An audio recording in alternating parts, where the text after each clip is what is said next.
A paz do Senhor, meus irmãos. A leitura diária de quarta-feira, 17 de junho de 2026, tem como título Perdoando uns aos outros.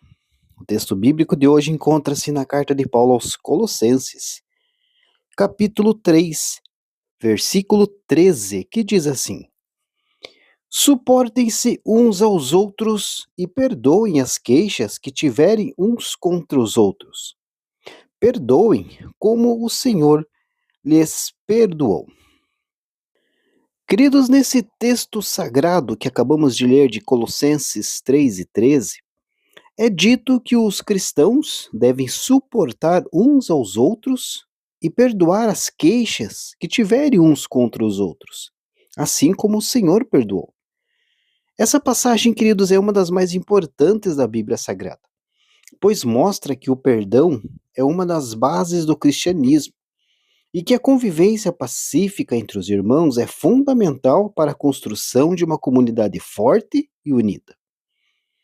A história por trás desse texto sagrado começa com a fundação da igreja em Colossos, uma cidade da Ásia Menor que hoje faz parte da Turquia. Paulo, o apóstolo, escreveu uma carta aos Colossenses, na qual ele exortava os cristãos a permanecerem firmes na fé e a evitarem as heresias que estavam sendo pregadas por alguns falsos mestres. Em um trecho dessa carta, Paulo fala sobre a importância do amor e do perdão entre os irmãos. Ele diz que os cristãos devem se revestir de compaixão, bondade, humildade, mansidão e paciência, suportando uns aos outros e perdoando as ofensas que possam surgir no convívio diário.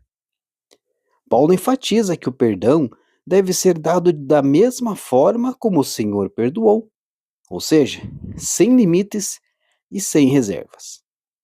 Ele lembra que Cristo morreu na cruz para nos reconciliar com Deus e que por isso devemos estar dispostos a perdoar sempre, mesmo quando isso é difícil ou doloroso. Essa mensagem de amor e perdão é ainda a mais importante nos dias de hoje, em que a sociedade está cada vez mais individualista e intolerante.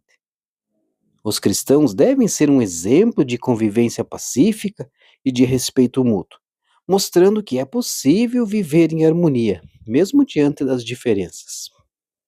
Portanto, queridos, essa referência de Colossenses 3 e 13 é um lembrete para que os cristãos, ou melhor, é um lembrete para os cristãos de que o perdão é uma das virtudes mais importantes do cristianismo e que devemos sempre estar dispostos a perdoar e a conviver em paz com nossos irmãos, e que possamos seguir o exemplo de Cristo e amar uns aos outros como Ele nos amou.